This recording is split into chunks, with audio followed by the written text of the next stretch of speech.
Welcome to प्रेरणा बोधे। हमारे YouTube channel में आप सभी का हार्दिक स्वागत है। प्यारे बच्चों, 5 इंपॉर्टेंट क्वेश्चन की सीरीज में एक बार फिर 5 सवालों को आपके सामने लेकर आया हूं।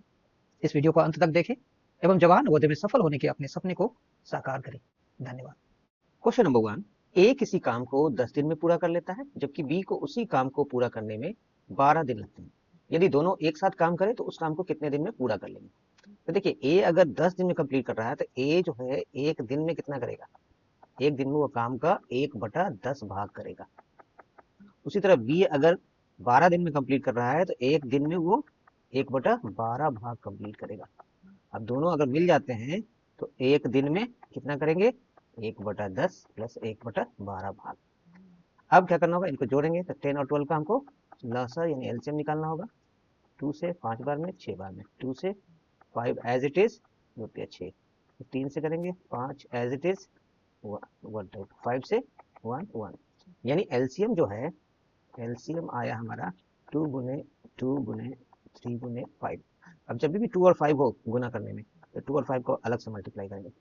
2 बचे 10 हो गया और 2 3 6 यानी 60 हो गई। आसान हो जाता है गुना आपका।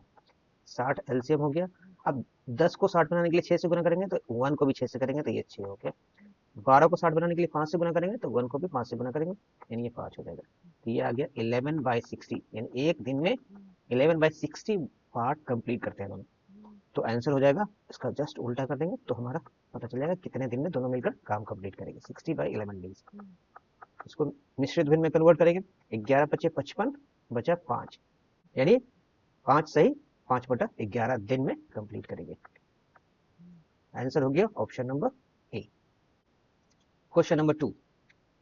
2 3 8 और 10 से पूरी तरह विभाजित होने वाली 4 अंकों की सबसे छोटी संख्या कौन सी? यहाँ पर हमें क्या प्राप्त करना है? विभाजित होने वाली संख्या को प्राप्त करना है और वो 4 अंकों की होनी चाहिए। इसका मतलब हमको एक भाज्य को पता करना है। अब भाज्य को पता करना है, इसका मतलब एलसीएम यानी लसा निकालना है हमको, राइट? तो 4 अंकों की सबसे छोटी संख्या क्या होती है?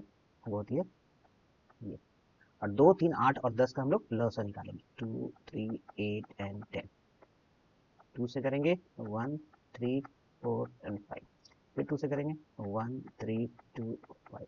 फिर 2 से करेंगे 1 3 1 5। फिर 3 से करेंगे 1 1 1 5।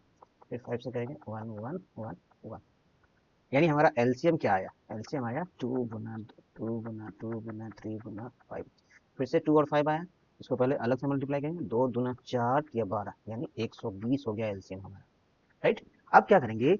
ये जो संख्या होगी 4 अंकों की होंगी और वो 120 नहीं है, 120 तीन ही नंबर का है, 120 का गुणज होगा, राइट? यानी हम 120 से डिवाइड करके देखेंगे, राइट? 120 का यानी 12 का टेबल 8 बार पढ़ेंगे तो 96 होता है, यानी 120 अठे 960 हो गया। यानी हमारा शेषफल आ गया 40। अब अगर हम शेषफल को घटाएंगे 1000 में तो हमको तो 3 अंक की संख्या मिल जाएगी। तो हम लोग क्या करेंगे? इस पर 120 और 40 का डिफरेंस जो अंतर है उसको जोड़ेंगे 1000 में। क्या करेंगे? 120 और 40 का अंतर को जोड़ देंगे तो ये हमारा आंसर हो जाएगा।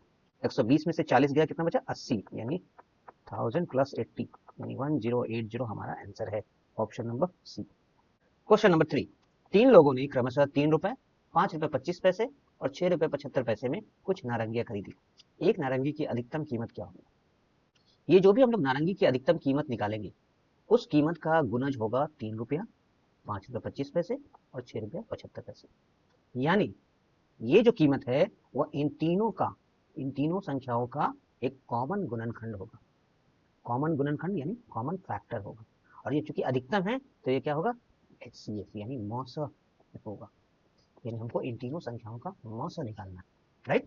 अब इन तीनों संख्याओं को हम लोग पैसे में कन्वर्ट करेंगे तो ये 300 पैसा हो जाएगा, ये 500 पैसा 25 पैसा होगा और ये हो जाएगा 675 पैसे, राइट? क्योंकि 1 रुपए में 100 पैसे होते हैं। अब इनका हम लोग निकालेंगे, क्या निकालेंगे? एचसीएफ यानी मौसा निकालेंगे कॉमन डिवीजन मेथड से, यानी एक ऐसा नंबर ढूंढेंगे जो तीनों संख्याओं को एक साथ डिवाइड कर सके, राइट? तो इस केस में हमारा 5 है 60 बार में, 105 बार में और ये हो जाएगा 135 बार, राइट? अभी भी 5 से फिर से डिवाइड हो सकता है, कर लेंगे 12 21 और 27। अब ये 12 21 और 27 3 के टेबल में आता है, 4 7 9। अब 4, 7 और 9 तीनों किसी एक नंबर के टेबल में तो आता नहीं है, इसलिए हमारा प्रोसेस स्टॉप हो जाएगा और ये जो गुना करेंगे यही हमारा 900 होगा। 5 × 5 = 25 दिया 75, यानी 75 पैसे अधिकतम कीमत होगी। आंसर हो गया ऑप्शन नंबर बी।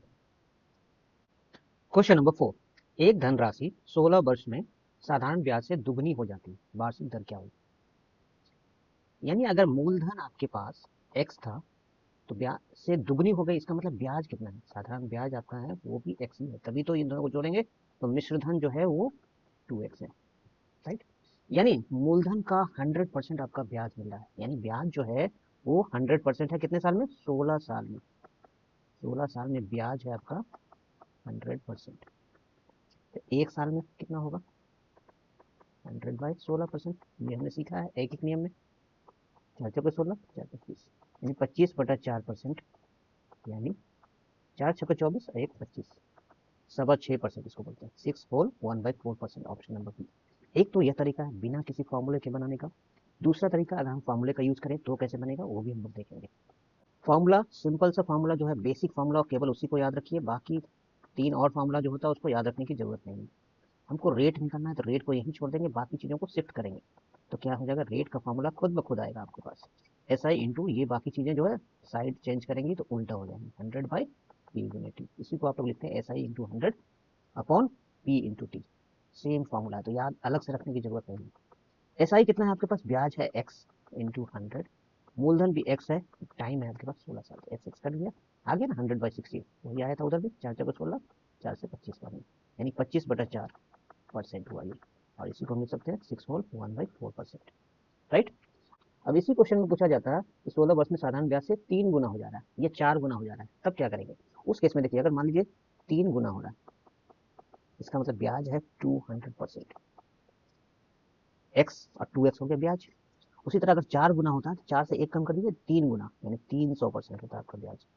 इस तरह से हम लोग कैलकुलेट कर सकते हैं। तो 200% होता है 16 साल में तो 200/16 करते हैं, 300% होता है 300/16 करते हैं, और इस तरह से हम लोग बहुत ही जल्दी इस क्वेश्चन को सॉल्व कर सकते हैं। कोई अलग से ट्रिक नहीं है, जस्ट ये प्रैक्टिस से आपको खुद ब खुद समझ में आएगा। एक एक नियम से भी इस तरह के क्वेश्चन को बना सकते हैं। क्वेश्चन नंबर 5 क्या है?